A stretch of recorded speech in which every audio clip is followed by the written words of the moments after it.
बिस्मिल्लाहिर्रहमानिर्रहीम, अस्सलाम वालेकुम। खित्ते के हालात पूरी तरह बदल रहे हैं। फाइनली पहली मर्तबा कई सालों के बाद पाकिस्तान ने अमेरिका के कैंप से निकलने का मुकम्मल फैसला किया है और हो सकता है मुस्तकबिल के अंदर पाकिस्तान के अड्डे अमेरिका के खिलाफ इस्तेमाल हो और अमेरिकी जहाज, उनके ड्रोन्स और उनकी चीज़ें तबाह करने के लिए इस्तेमाल हो। ये किस तरह मुमकिन होगा, इसको आप समझिए।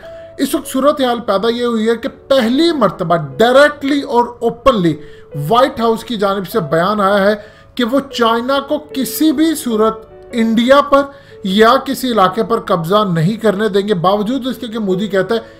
मजीद डिस्कस करने से पहले इस वीडियो को लाइक करें, हकीकत टीवी को सब्सक्राइब करें और बेल आइकन पर जरूर क्लिक करें।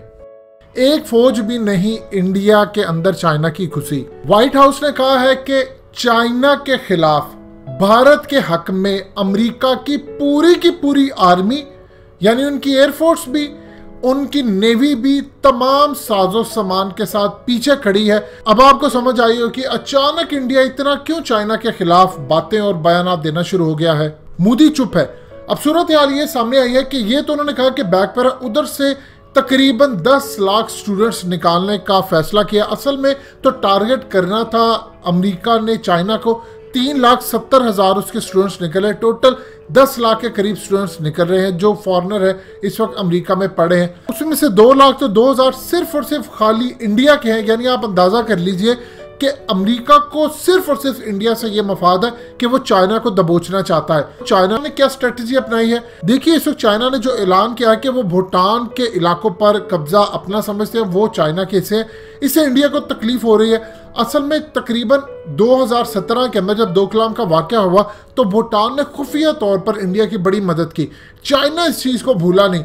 चाइना ने कहा कि वो भूटान को इसकी सजा ज़रूर देगा और अब उन्होंने भूटान को कहा कि तुम्हारे जो इलाके हैं वो असल में हमारे हैं। 24 इस वक्त राउंड ऑफ टॉक्स हो चुके हैं। जिस तरह इंडिया के साथ होते थे ये 24 हो चुके हैं और 25 में से पहले उन्होंने ऐलान कर दिया कि हमारे इलाके हैं। क्योंकि अगर वो भूटान अपने इलाके सरेंडर करता है तो आप समझ लीजिए फिर अरुणाचल प्रदेश इंडिया के हाथ से गया। अब इंडिया ने भूटान को कहा है कि ये क्या मजाक है, तुम चाइना के सामने सरेंडर हो रहे हो। अगर तुम चाइना के सामने सरेंडर होते हो तो भूटान हमारे हाथ से निकल जाता है। यानी पूरी तरह चाइना ने हमें धोखे के अंदर रखा। अब आप ये देखिए कि किस तरह इंडियन मीडिया ने बेवकूफ़ बनाया। उधर चाइना ने अपने जितने मिलिट्री एसेट्स से बड़े बड़े वो सारे के सारे लद्दाख में डिप्लॉय कर दिए हैं। रॉकेट लॉन्चर्स आ गए हैं, टैंक्स आ गए हैं, गन्स आ गई हैं। यानी कौन सी ऐसी चीज़ है जो चाइना ने नहीं छोड़ी। और इवन के S-400 भी वहाँ पर लगा है। 3 रेडार्स वहाँ पर मॉनिटर कर रहे हैं। ये इस वक्त सूरत हाल बहुत ज़्यादा खतरनाक हो रही है इंडिया के लिए। पाकिस्तान किस तरह इस वक्त कैंप से निकला है देखिए। इस वक्त पाकिस्तान के फॉरेन सेक्रेटरी सुहेल महमूद और चाइना के वाइस फॉरेन मिनिस्टर लू जोई और अफगानिस्तान के डिप्टी फॉरेन मिनिस्टर मिरवाइस नैब, ये बेसिकली इन्होंने एक मीटिंग की है और क्लियर पैगाम दिया है कि अमेरिका यहाँ से निकल जाए, यानी पूरी तरह फौजें लेकर निकल जाए। पहले अमेरिका और इसराइल ने प्लान बनाया था कि लद्दाख और मकबूजा कश्मीर में अपने फौजी अड्डे बनाए। चूंकि अब चाइना वहाँ पर आ चुका है, कब्जा चलो, चाइना ने अपने एसेट्स डिप्लॉय कर दिए। उन्होंने अफगान तालिबान को ऑफर की थी कि आप अपनी शूरा के अंदर पैगाम दें, हम आपको अरबों डॉलर्स देंगे, आप सिर्फ 4,000 हमारे फौजी बगराम एयर बेस के अंदर रख दें ताकि हम रशिया, पाकिस्तान, चाइना इन सबको मॉनिटर कर सकें। और जो अरबों डॉलर होंगे आप अपनी निगरानी के अंदर चाहे पूरे अफगानिस्तान के अंदर उससे जो मर्जी करें, कंस्ट्रक्शन करें, हम आपसे पूछेंगे नहीं, बल्कि हम आपको इस सेंस के अंदर देंगे कि जो डैमेज हुआ अफगानिस्तान के अंदर, ये कहेंगे कि हम स्कूल के लिए फंड दे रहे हैं, ये दे रहे हैं, आप इनको रखें। अब वो शूरा तक इनकी रिकमेंडेशन चलेगी, लेकिन अफगान तालिबान के ग्रुप्स डेफिनेटली बात है वो ये बात नहीं मानेंगे।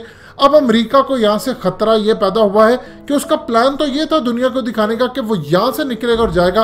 अब पाकिस्तान ने चूंकि क्लियरली कह दिया है कि अमेरिका यहाँ से निकले, ये डायरेक्टली पाकिस्तान ने कह दिया है ओपनली कि हम चाइना के साथ खड़े हैं।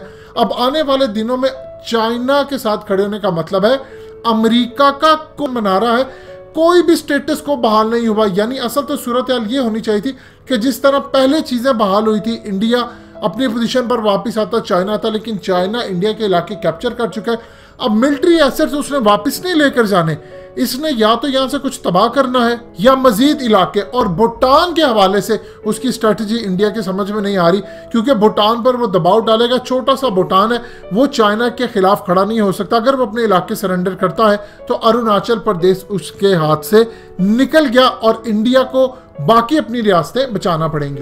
दोस्तों, हकीकत टीवी को सब्सक्राइब करना मत भूलिए, वीडियो को लाइक करें, शेयर करें और कमेंट सेक्शन में अपनी राय का इजहार जरूर करें।